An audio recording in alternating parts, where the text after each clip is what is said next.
Well, Paul, thank you for that kind introduction. Friends, great honour to be here in the Shire. I'm aware that I need a passport to come in.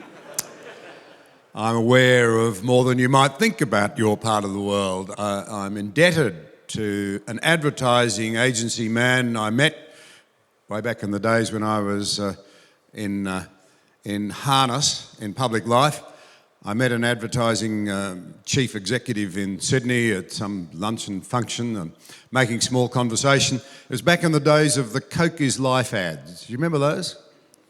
And I said to him, where on earth do you find all those picture-perfect young Australians, for those advertisements? And he looked at me as though only a Deputy Prime Minister could be so stupid as to not know where you find those people. He said, anyone in advertising knows that if you want to find beautiful Australians, you go to the Shire.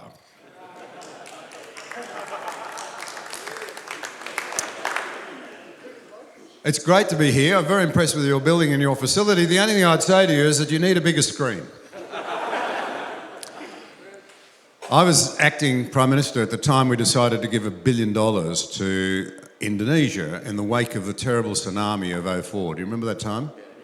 So I got to know Indonesia reasonably well, and even after I left, I used to go up there quite a bit to try and make sure that things were being as well done to build the relationship. I'm quite committed to Indonesia, and it's a fascinating place. I had quite a bit to do with a very senior business guy up there, and we were trying to get up a scheme for very cheap health insurance for poor Indonesians. One day he was in Sydney and he said, the next time you're in Jakarta, will you come and talk at my church? And I did a double take and I thought, former Deputy PM talking in a church in an Islamic country, how will this go? So playing for time, I said, have you asked your head pastor? And he looked at me again as though I were pretty stupid and said, I am the head pastor. So I thought, well, I better go. And I ended up just like this, Saturday morning at his church. We had a bit of fun outside. It was a purpose-built place. He said, you better come inside and have a look. You'll be talking here to 2 services, through an interpreter, 3,000 people in each service. So in we go. And they had a screen. I mean, they have a screen. It's 40 metres from one end to the other. It's the biggest one I've ever seen. This is 6 or 7 years ago. And 10 metres high. And they had the church's logo just like you have on one side. Then they had a picture, it's a bit older than this one. I still had black hair. A young Indonesian fellow looked at the photograph, he looked at me, he looked back at the photograph at me, he said, just how old is this photo? But I wasn't focused on that because over on the other side, remember, still 2/3 of the screen, it's 20 metres long and it's 10 metres high, there's still 2/3 of it left. It had a nice little, we welcome our guest up the top, and then it had, in the biggest writing I've ever seen, my name, John Anderson. And then it had, the fine print that you only read when everything else has failed and you go back to see what you've missed. You don't see it the first time. 2 highly significant little words. It had former deputy, and then in massive writing underneath the big John Anderson that stuck out, Prime Minister of Australia. And I thought, gee, that's spin. So I took a photograph of it and I thought I'll go back to Australia, and it was Tony Abbott was Prime Minister at the time. And I thought to myself, I'll go in and I'll just show him this and I'll say, listen, old fella, you mightn't know about this, but there's been a coup.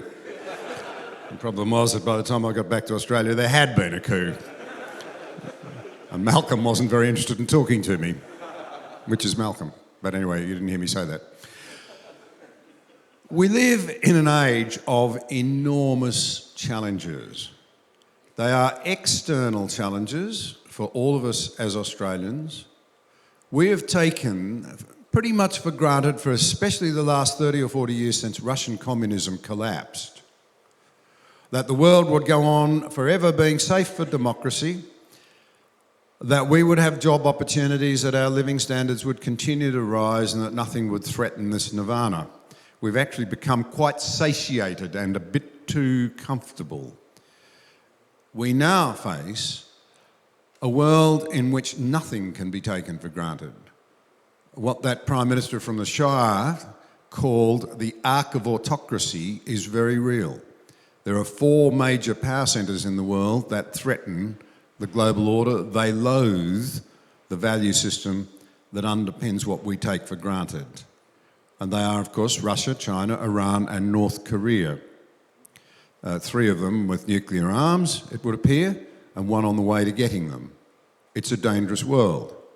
In addition to that, following the great financial crisis, and then what I would regard as the excessively sloppy management of COVID, and now in the name, I have to say, of climate change, we are building an economic system that is horrendously loaded with debt, seriously loaded with debt, that has made asset holders and older people wealthier than ever.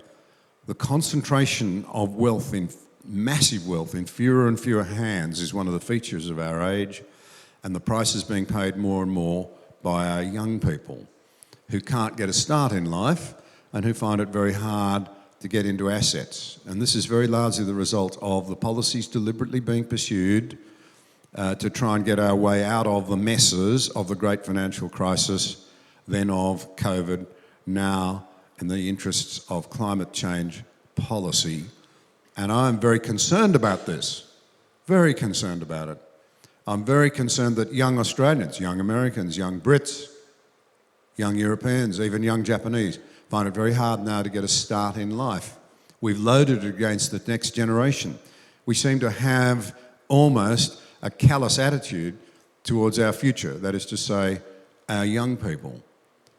And indeed, the data shows that young people are feeling the stress, the unhappiness, the loneliness, the breaking of romance for a whole number of factors, producing a great sense of meaninglessness and purposelessness in a secular age that has no powerful narrative to offer young people is deeply concerning. And young men are particularly bearing the brunt of it. We're not America, but we do follow that trajectory.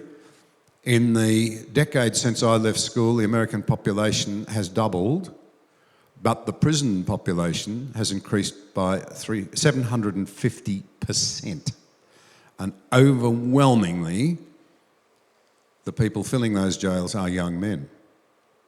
It's no different in Australia. Young men are increasingly likely now not to be able to strike out on their own. They'll live at home and they will express great anxiety in their lives, depression, a lot of substance abuse, and a lot of spiralling into depression and, I hate to say it, self-harm. 3/4 of the suicides in Australia are male, and they are horribly weighted towards young people. In this, the most fortunate of all countries. A great deal of it has to do with the fact that there's no story anymore. We live in this weird age when every good thing we have, our democratic freedoms, our commitment to helping the less poor, our commitment to helping internationally. I'm still involved in international agricultural research. What the world has achieved with our know-how from the West, I'll say it, from the basically Christian countries, in terms of doubling lifespans in the majority world over the last few decades, in giving young people in the rest of the world incredible opportunities, educationally included and so forth, is remarkable. And yet, the Premier of the second biggest state can say that the book that shaped this world is now one of bigotry and hatred, because that's what he's saying. He can only say it because we do not understand the past. If we were the most bigoted and racist people on earth, why is it that as part of the British Empire, all empires, and there have been many down through the ages, many, there are many today, and there are many people lining up to create new empires. Think China, think Russia, that's what they're doing. All of them have kept slaves, only one has ended slavery. Only one, and it was Britain. And it was led by Bible-believing Christians. Terrible, bigoted haters that they were. It's only in the face of profound ignorance of history that the Premier of Victoria can say these things. And can I say to you that if he were to be consistent, he claims to be a Catholic. The very bigotry and hatred that he accuses City on the Hill of displaying, those same beliefs are held by the leader of his church. The Premier of Victoria then, by his own standards, should resign. he's not fit to participate in public life by the standards that he has set. I know that is a strong thing to say, but that is the only logical position you can draw out of what he has said and done. But that we should have got to this stage in this country tells you that we are in diabolical trouble. Let me pivot. I don't want to talk too long tonight, this morning, but I do want to say a few things. In the face of this, we need to find our own anchor, do we not? One of the most fascinating things I've ever done was to chair an evening for Jordan Peterson. Is there anybody here who has not heard of Jordan Peterson? Right, he's a Canadian clinical psychologist taking the world by storm. He's everywhere now, and he knows the Bible inside out. I don't think he'd call himself a card-carrying believer yet, but look him up. You can go to a website called johnanderson.net.au and you'll find a couple of conversations there. But he has, I think, 6 million subscribers to his own online platform. Anyway, he chaired about 4 years ago several meetings in Australia, and he's coming here in November. Every single event that he's coming here for has been booked out months ahead. You can't get tickets.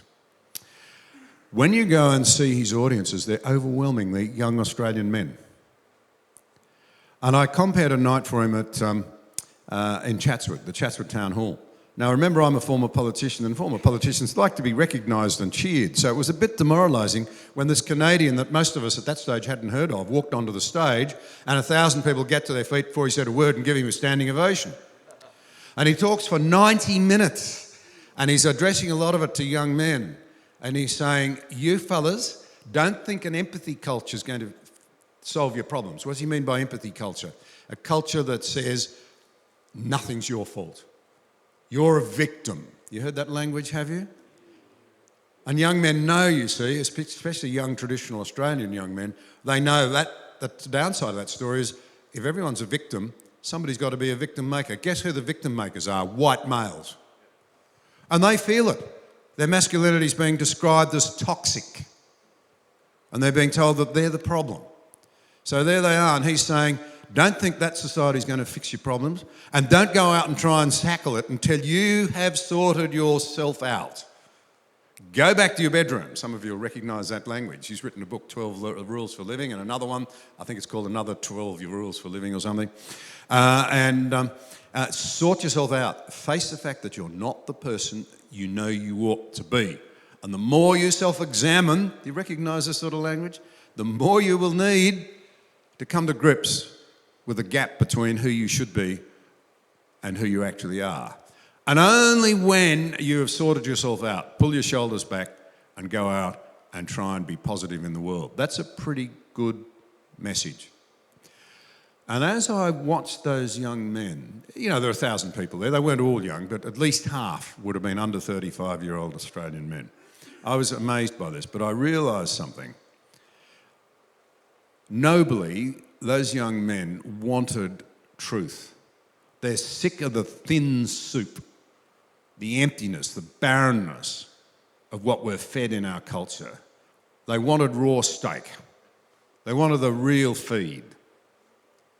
So I thought to myself, I will try and be more honest about my life experiences. I could stand here and try and be clever. None of you'd be convinced by it. To convince you on an intellectual basis why I am a Christian.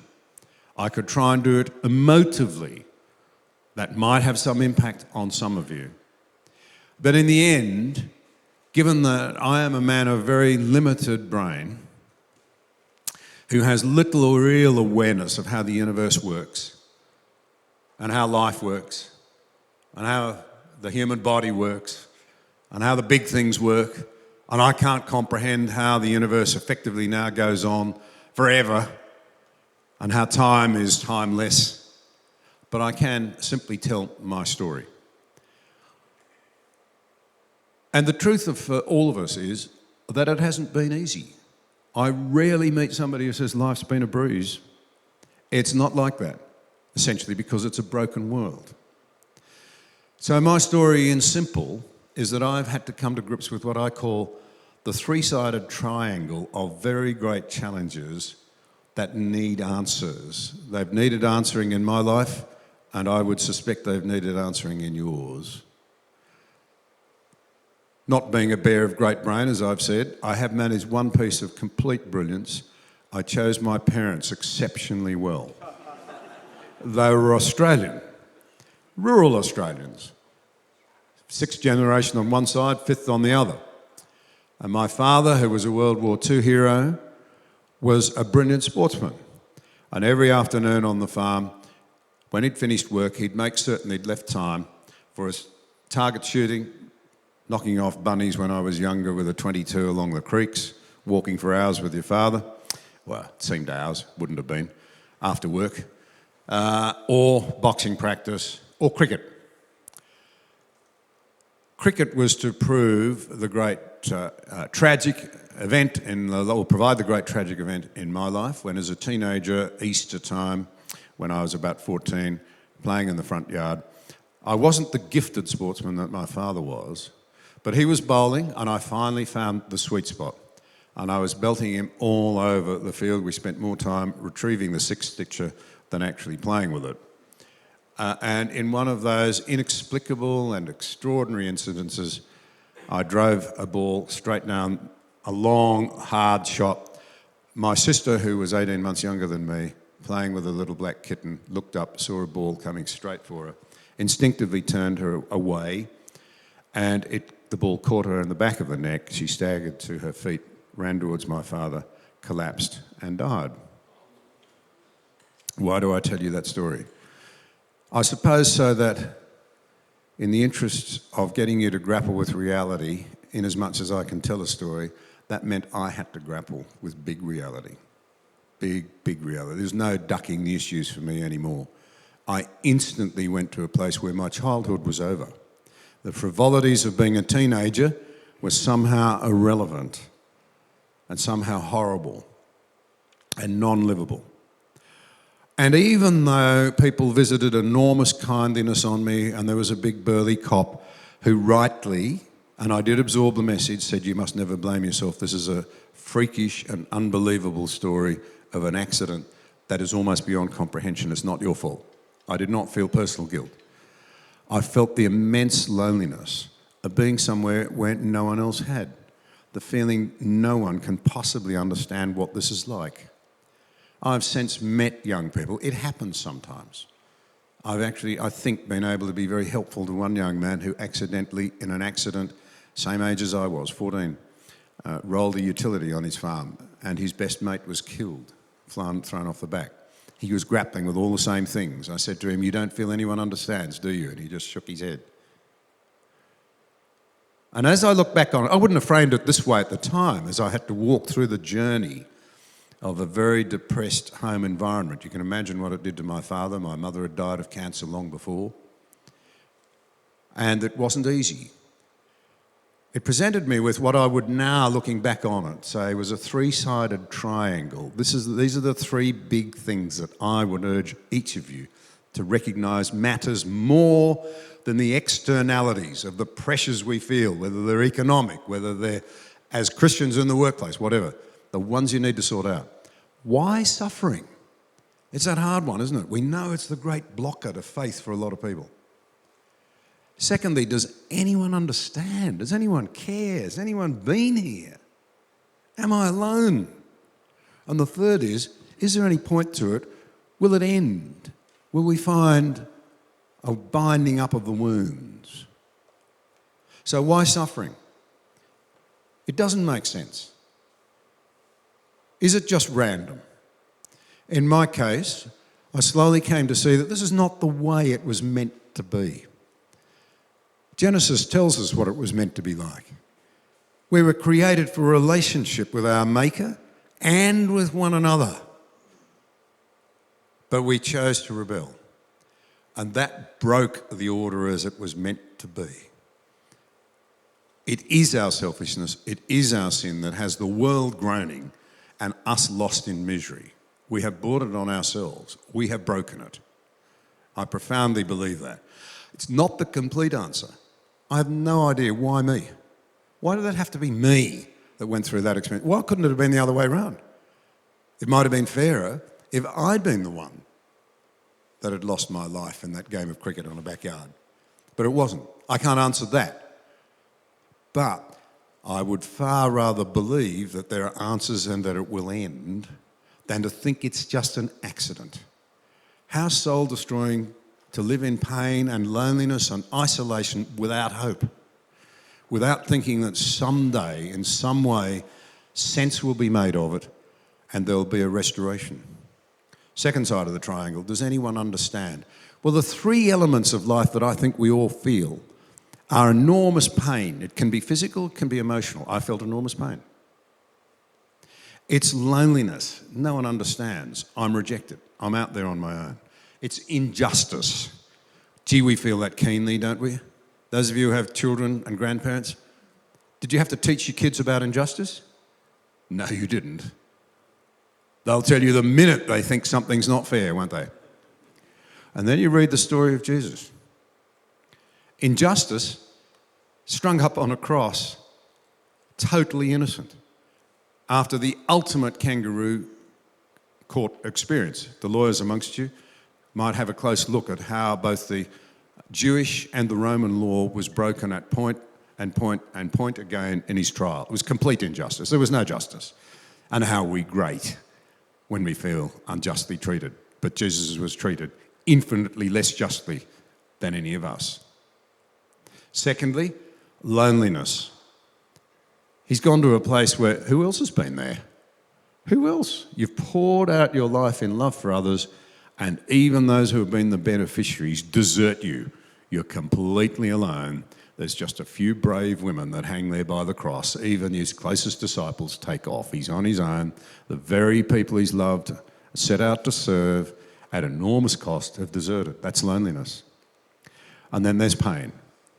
The physical pain of the most excruciating death that mankind has ever managed to devise. Worse than that, the pain of alienation, not only from his fellow human beings, but from God himself. So at every point, if we say, no one's experienced loneliness like me, yes, they have, infinitely worse. No one's experienced injustice like me, yes, they have, infinitely deeper and more serious injustice. Nobody's known pain like me, yes, they have. You have been met.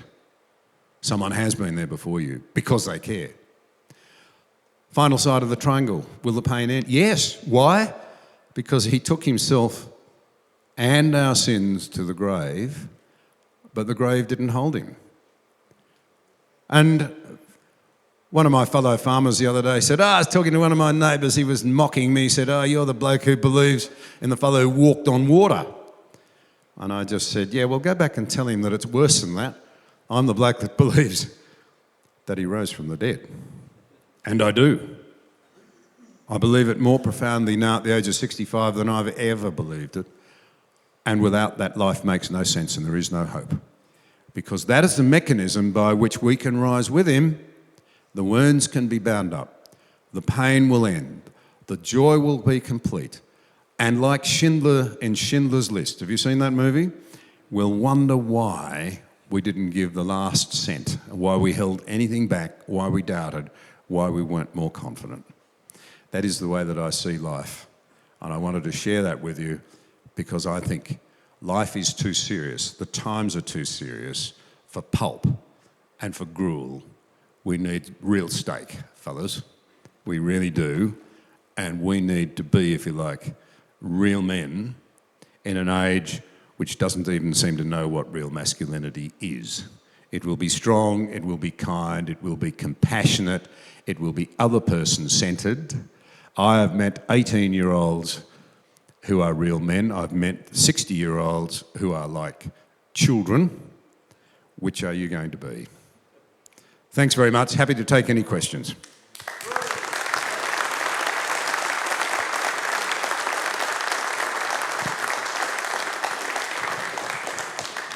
Well, we've certainly got plenty of material to ask questions about.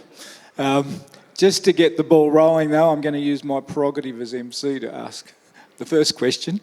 So, John, you've done a lot of podcasts, interviewed a lot of thought leading and informed people. Based on all those that you've done, what do you find is the thing that stands out as the most astounding thing? I think I'd answer it in two parts. I started out with a friend doing these. We've collected some Australian, American and English mainly of the world's leading thinkers, including Jordan Peterson. But in Australia, a very diverse group from Kim Beazley to John Howard to Peter Costello to Geoffrey Blainey, our most esteemed historian, several Christians and what have you. I think, look, I'd nominate two things, I think, that really, really do come through to me. One is that there is a tendency still to see the world politically as left versus right, whereas I actually think it's morphed into something different. What we now have is thinking versus emotions. Now, in any healthy human being, you will have both, and they're both important. We need to feel. We need emotions. We need love. We need sadness. Life isn't real without them. We need hope. But you also need thinking. You need to respond long and hard and look for the data and the facts and the experiences and the history that will go into the future. But we are increasingly overtaken by wishful thinking. And you see it in wokeism. It's all about, this is what I think the world should be like. And in fact, Jonathan Haidt is one of the people I've interviewed a couple of times, and he's written a book called The Coddling of the American Mind. And he says, probably with good intentions, we're raising our children now to believe three things that are actually fatal. The first is, always trust your feelings. Well, that's terrific, isn't it? It's a hot day. There's a nice cool river here. I feel that if I go and have a swim, everything will be much better. I'm not going to listen to the sign there that says crocodiles infested. Second, we raise our children to believe that what doesn't kill you will make you weaker. Remember the old saying, what doesn't kill you makes you stronger? So we helicopter our children and try to protect them from the very things that will help them grapple with life and grow. And the third thing we do, which is fatal. This is the thing that people like Dan Andrews don't seem to understand, and which I find inexcusable in a leader. We raise our children to believe that life is a battle between good people and bad people. Alexander Solzhenitsyn commented on that. He was the Russian who went to a decorated war hero, but Stalin sent him to a salt mine because he dared to differ politically. And he said, if only it was so simple, the problem of evil. There's all these bad people. We'll get rid of the bad people and there'll be no more evil. Now, that's a good commie idea. But what is the problem? The dividing line between good and evil, I hate to tell you, Paul, is not between you and me. We both have a problem with it, don't we? Every one of us bears the mark of God and of sin. The dividing line between good and evil crosses every human heart. So that would be the first thing that I would say. I think the other thing that I would say is that what jumps out at me is the horrendous way in which it's related to what I've just said. We are now raising our children.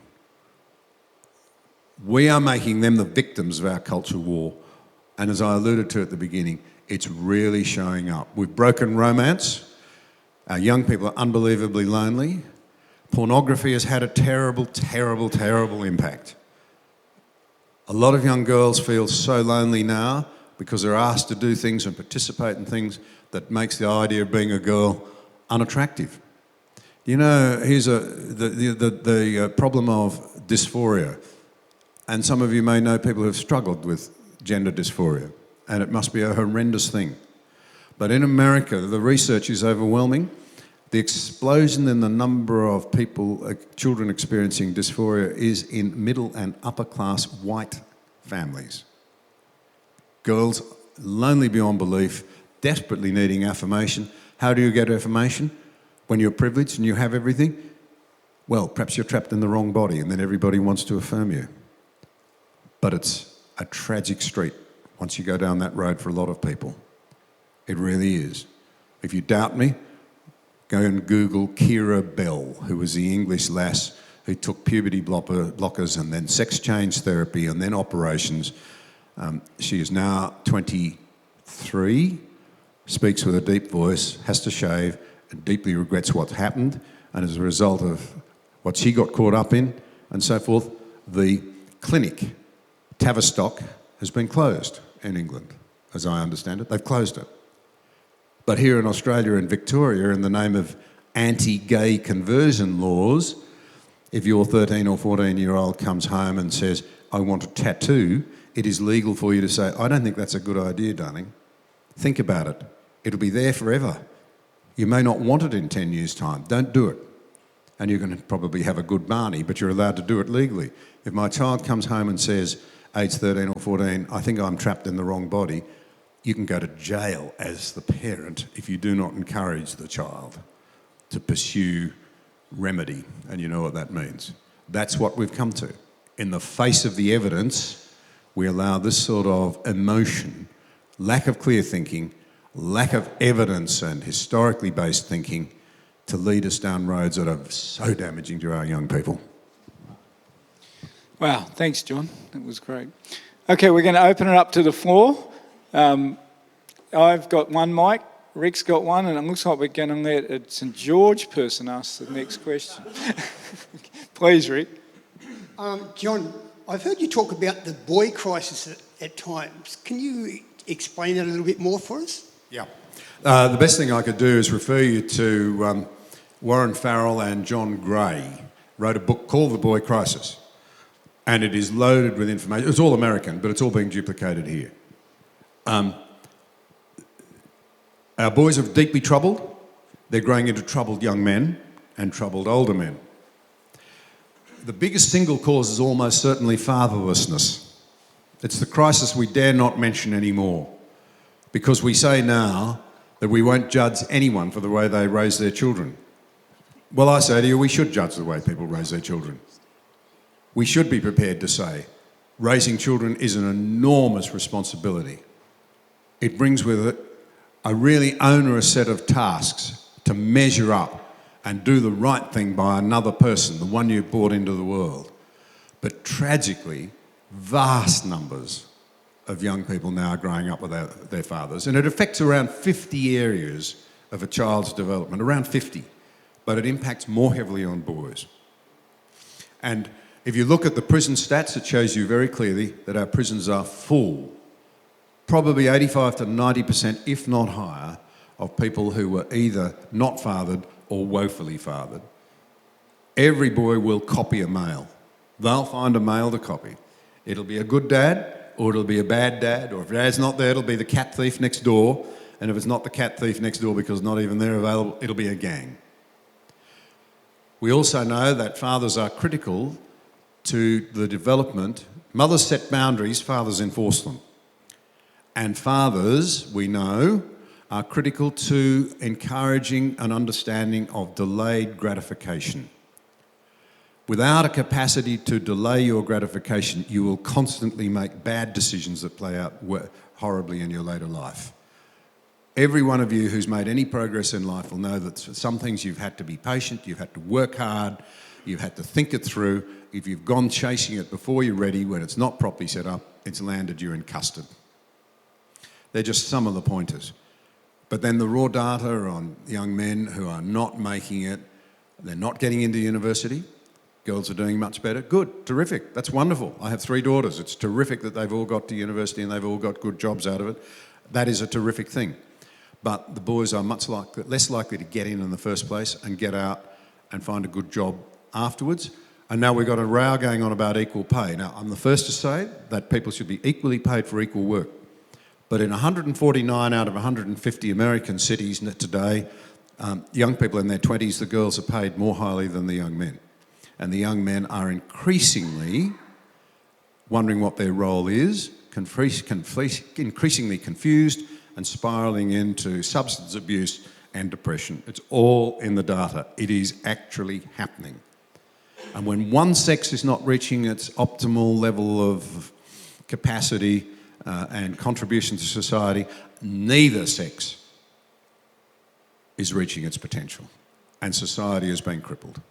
So The Boy Crisis is a very good book. Katie Faust and Stacey Manning have just written another book about the rights of children to access to their biological, or the importance of them having access to their biological parents. That's another great book as well.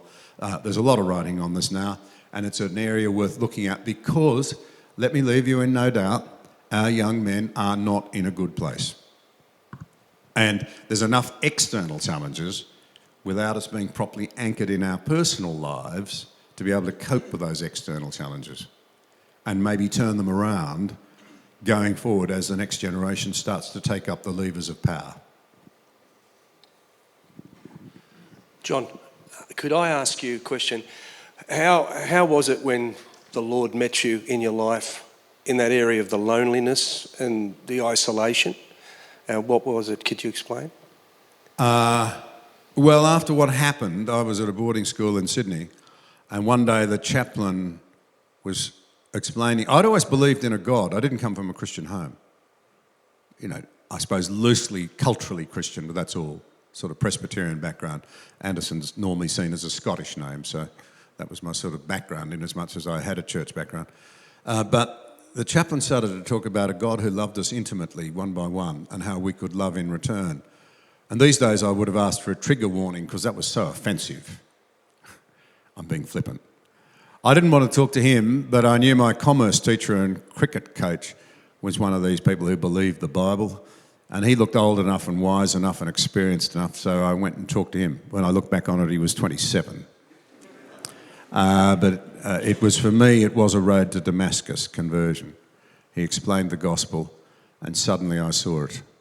And I became the very thing that I'd never wanted to be, a religious nutter, if you know what I mean by that. But would I go back? No way. No way. And I would want to say to the Daniel Andrewses of this world, and to all of his supporters in the media and in academia and in the arts and the drama world who want us to keep on digging until we've well and truly buried ourselves, how is your great progressive experience in rejecting Christianity going? How's it going? Is this a contented, fulfilled, hopeful, peaceful community? Is that what our society's become? Full of love and joy and peace and cooperation with your neighbours? No. We're the most distrustful we've ever been. The data shows you. I love data, see? I love information, hard numbers. We're more distrustful of one another, of our institutions, the people in them, the ideas behind the institutions than we've ever been. We're more polarised. We're more divided. We're nastier to one another. And our children are falling by the wayside. And you are living in the state, gentlemen, in the country that has one of the fastest collapsing rates of academic outcomes in the world, and New South Wales is leading the charge. Well, that's a great outcome for our kids. And dare we talk about the problems, like fathering? What a wonderful world you progressives have built us. Have the humility to go away and say, perhaps we haven't got all this right. Just a little bit of humility, a little bit of soul searching. Might be a good thing. Who really thinks it's going all right? We know again from the data that people don't think it's going all right. So as a good friend of mine, Senator Ron Boswell, used to say, sometimes you just need to quit while you're behind and go back and have a rethink. John, based on your agricultural research and so forth, and also a question based on your political opinion, you've already made mention of the arch rivalry between communism and our Western values, and that leads me to one aspect of the question being the dictatorial nature of the Communist Party that must always be seen to be doing something to keep the population of China on side, if I may use that word, which leads to, I've read that only 11% of mainland China is arable. Do you see that as part of the reason that they have to feed the population for their imperialism that we see and hear about at the moment? Let me make the broad comment that in the current climate of catastrophe, we need to be a little calmer and just look at what's actually happening. Until the Russians blew everything up, for the last 10 years, despite all the worry about climate change and so forth, the world's farmers have produced enough food every year for 10 billion people. In other words, vastly more than we need, because there's only 8 billion of us. And the fact that anybody's gone hungry has to do with food waste in the West. That's a bit of a challenge, isn't it? Corruption and broken infrastructure. No one needs to go hungry. In the case of China, they've made enormous strides in food self-sufficiency. They're terribly dependent on imported feedstock, whether it's diesel, whether it's fertiliser, what have you. And by the way, for those of you who are interested in climate change, everybody's focused on electricity production, renewable energy. That's only until, we've really crippled that sector. Then they'll move on to the other problems. See, there's 4 great emitters. There's electricity, steel production, cement production, and ammonia production. And ammonia production is the feedstock for artificial fertilisers, and half the world's grain production is dependent upon urea. Without that, grain production would halve. Ask the Sri Lankans what that looks like, where they banned artificial fertilisers and now people are starving. So there are enormous challenges there. Now, on the basis of the essential differences, and in part your question is, yes, there is, or has been, an uneasy compact, particularly since Tiananmen Square in China, between the Communist Party and the people.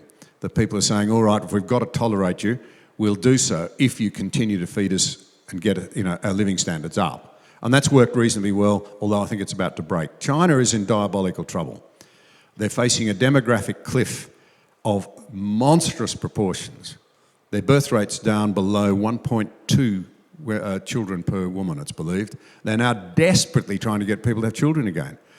But it's in the first rank of 92 countries around the world where the population is moving down, and in their case so fast that some demographers think they'll be below 500 million people. They're at 1.5 billion now by the end of this century.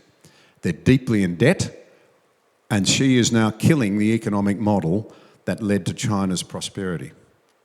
And as to the essential differences between the two, let me put it to you this way. I'm not arguing with the Chinese people. I feel very sorry for them living in a communist regime.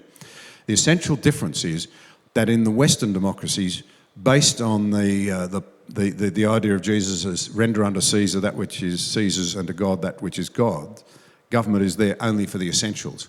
And in a democracy, government is downstream of culture. We shape it, in theory. We're giving things up so quickly and looking to government for everything. We're starting to reverse it. We're weakening it. But basically, government's downstream of us. We know the limitations of government. Do you know what the problem with government is? Politicians are human. Has it ever occurred to you? They're human. They're not perfect. They're not God. They won't get it right every time. But in the absence of Christian belief, we're turning government into God. So we're upending the true model of democracy, which is that government will be downstream of the people, downstream of culture and values, and culture and values are shaped by beliefs. Communism says no, government is upstream of people. You're downstream of government. Your first loyalties are not to your wife, stroke, husband, your children, or your community, but it's to the party. That's why it's so flawed. That is a very ungodly doctrine. It's the reason they've got to try and get rid of God. Because if you have a loyalty to God, that means you're not first loyal to the party. And communism insists you have to be loyal to the party. That is why it will never ultimately deliver anything other than mass human misery. And yet if I were to go to Sydney University today and stand up on a street corner and say, I'm a follower of Jesus Christ, I will be mocked. If I get up and say, I am a communist, what have you got to say? We're very interested. How dumb are we? And I remind you that Mr. Daniel Andrews seems to be more attached in his affections to Belt and Roads and Beijing than he is to the Christianity that gave us a free society. Go figure. Sorry. Yep. Just sorry. Over this side, sorry. John? Just... How about I go here, yeah. and then we'll get you a mic. Yeah. Just with politicians, Christian politicians in Parliament now, do you think the party's intentionally telling them to be quiet about their Christian values? I know you're not in Parliament nowadays, but do you think it's an intentional political move especially after our recent PM was openly mocked about his Christianity. I don't know that it's so much the parties as society, and in particular the media. And the problem is the media are the lubricating oil. They're the intermediary, and they are so scornful and so pig ignorant of what Christianity actually is. None of this could happen if we understood our history. Can I say that to you? I mean, if we understood our history, we would understand that we are a profoundly Christian-based society. I have a cousin who's a brilliant scientist. There is brilliance in my family. It sort of, something went wrong when I was, given my portion of the family brains. But she would not claim to be a Christian at all, but she would say everything, she's nearly 90 now, every good thing that's happened in my life I can see has its roots in Christianity. She's an objective thinker. She doesn't believe it, doesn't practice it, it's quite scornful, but she can see where it comes from. But now, of course, young people don't even have that insight. Not even that insight. Some of you are teachers. I've been talking to a couple of wonderful teachers here this morning, and particularly in the primary sector. You will be the only Bible that a lot of those kids read now. I ran into a lovely lady. Well, I didn't run into her. I had a conversation with a good friend of my wife's and mine, and she's been teaching scripture for 40 years over on the North Shore. And she told me 2 years ago, for the first time, when she started taking scripture classes at the beginning of the year with the young kids, she ran into kids who had not heard of the concept of God. Not even heard of the concept. Well, Robert Menzies was our longest serving Prime Minister, and he said this: democracy is not a machine, it's a spirit. It only functions when we understand that despite people's differences, their different stations in life, their different wealth, their different colour of their skins, what have you, we recognise that all souls are equal in the eyes of heaven. That's the basis upon which democracy stands. Doesn't matter whether I like you or whether I disagree with you, or our skin colours are different, or you're wealthy and I'm poor, and I come from the bush, you come from the city, you come from Queensland, you come from the Shire, doesn't matter. If I have an obligation before a higher authority to recognise that your soul is of equal value in the eyes of that higher authority as mine, that is an enormous restraining influence. It means I have to respect you. I can't lord it over you. And that is the key to Western freedom. And we've washed it out the door, and we think it's going to go all right. I say again, how's it going, fellas, out there in that jungle? We created a garden. We've got external forces now, you know what I mean by that, globally wanted taking over the garden.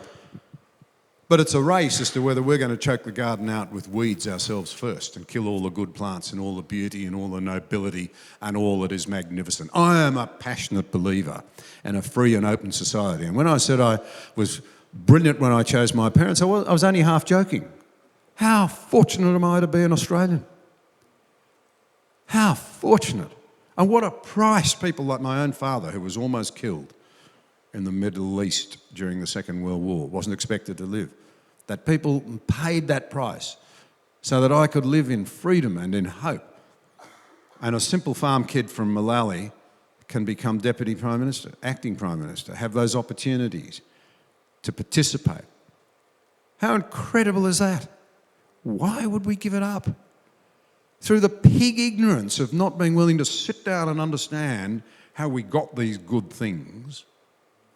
And why are we so lackadaisical that we're not marching in the streets against the outrageous behaviour of the people at Manly who had an inclusive football team and turned it into one that is not inclusive? Because that's what they did. They had an inclusive team, now they don't. There are 7 islanders who are not able to play because they hold the beliefs that were common in our culture until 15 years ago.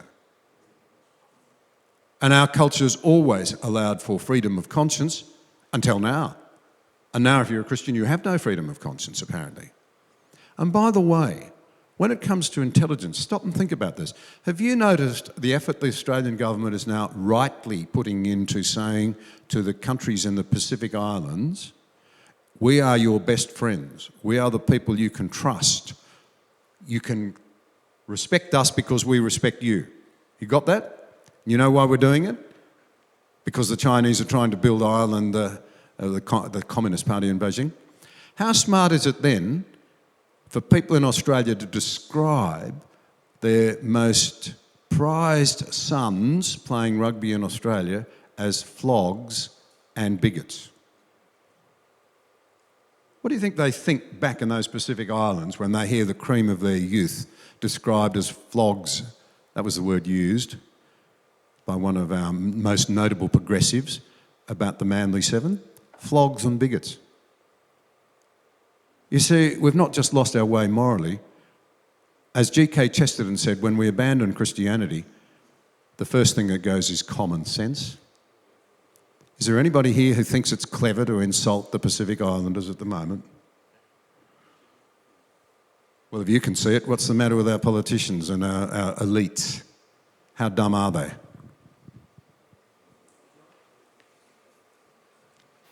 John, just going back to the boy crisis that you've mentioned, do you think there's anything that we as individuals or collectively that we can do to this generation? To young people? Yes. Absolutely.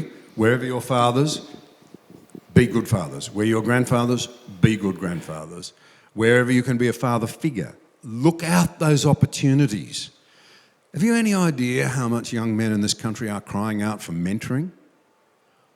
I was mentored as a young politician by 2 or 3 men, 2 of them still alive, that were in the parliament at the time, that I hugely respect. They took me under their wings.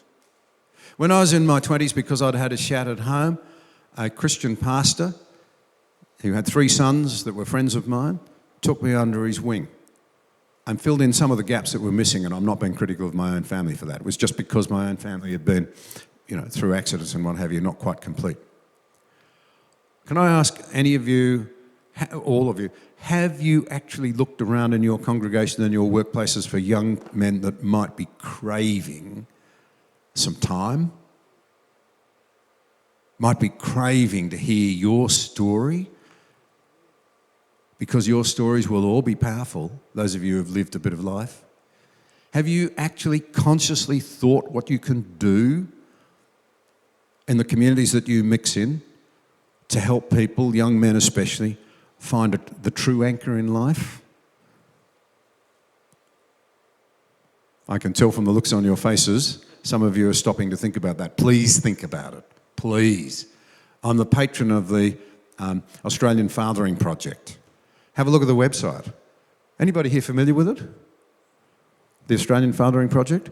You might think about whether you can set up. It's basically tips for busy fathers and father figures and explains how important it is. It puts the data in. Remember what I said? I love data. I never always get it wrong. When I say data, my wife says, "You're sounding like an American." Any Americans here? No Americans. What a pity. I love insulting Americans because it's not as if they're going to go home. It's like New Zealanders, Anyway, but it's all there. Sorry, what was the point I was making? Sorry? Fathering. The data is there on the impact that fathers can make in terms of substance abuse, in terms of going to jail, all that sort of stuff. And what's incredible is how many single mothers, even same-sex parents and so forth, recognise the importance of their kids, especially their boys, having a male role model able to demonstrate, particularly to boys, because they copy. If you're a dad or a granddad, you will have noticed that. Girls will respond to affirmation and to love, but boys want something to copy, to emulate. It's a large part of how they learn. And you can play an incredible role. And it's one of the great joys of my life that I have quite a few younger men that I'm able to be a sounding board for. I don't like to say mentor, that I'm a mentor. It makes me feel like I'm saying, hey, I'm clever. So I just say I'm a sounding board. But you share experiences, talk through the things that they're observing and thinking about. And one of the interesting things I've noticed is that it doesn't, in some ways, they look for it, they crave it, even when they've had a great relationship, or do have a great relationship with their own dad. Because this is a confusing world for young men. They're wondering, what role is it for their protector, provider instincts? You know, there's a problem for people who say we're both the same. Women have estrogen and men have testosterone. You know? And you've got to learn how to deal with that testosterone. It's just a simple fact. You know, we live in a mad world. I went past a billboard in America the other day, big flashing billboard, and it had up there, biology is bigotry, no one is born a woman. Anybody believe that? No ordinary person believes that. The reality is that we are different. Men have testosterone. You could put all of the testosterone in the whole world from 4 billion men and it would fill one plastic garden bucket. So it's pretty powerful stuff, isn't it? And we've all got it, and we need to learn what to do with it and turn ourselves into noble men, not toxic men. And young men need a hand to know what the difference is.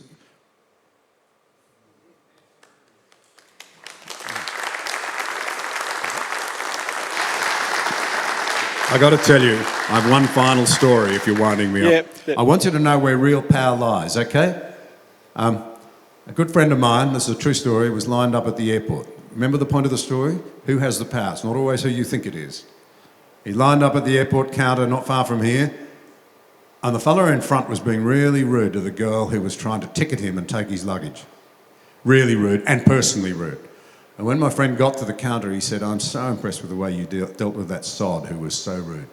And she looked at him, she said, it's all right, we're trained here never to take it personally. Oh, but it sounded so personal. He didn't have to attack you, even if he was in a bad mood. She said, we're taught ruthlessly. It's drummed into us.